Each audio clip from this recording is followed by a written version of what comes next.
it's difficult to really kind of say into words. It happened really so quickly, I guess. You know, before June 2020, he was just like a normal little boy. And how many children are you going to have? 2 sisters and 2 brothers. Okay, 4 children. And I'm going to have 1 mum. You know, he was chatty, he was funny.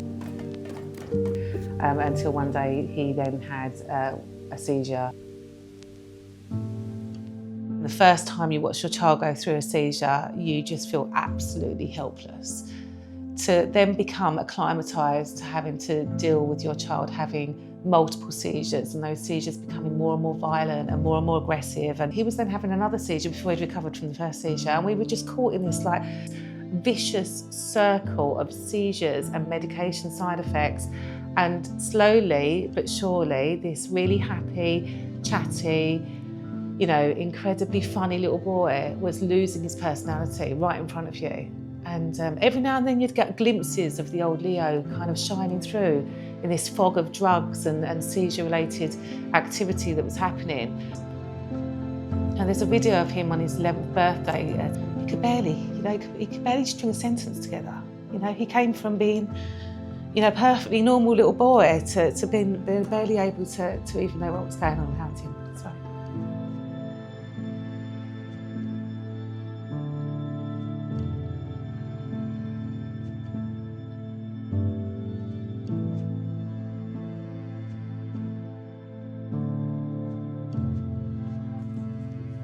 Oh dear, collect myself a little bit. I've always had that niggle that technology is a gap in when it comes to epilepsy care.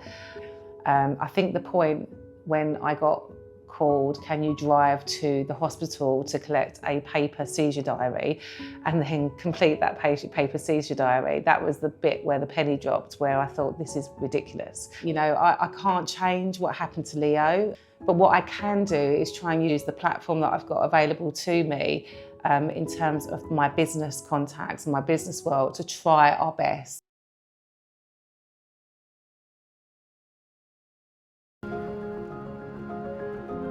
You know, I wouldn't be doing any of this if it wasn't for my amazing friends and my amazing network. Some of these ladies are meeting with me on a weekly basis. You know, they're running around, you know, trying to help me with logos and t-shirts and getting the website up and running, promotional videos to raise the money, to raise the awareness of Leo's Angels. But to kickstart that off, I'm being joined by an amazing group on a 60-kilometre hike along the Camino Trail in Portugal. Can't tell you how excited I am to see you all really soon, to do the walk in the Camino.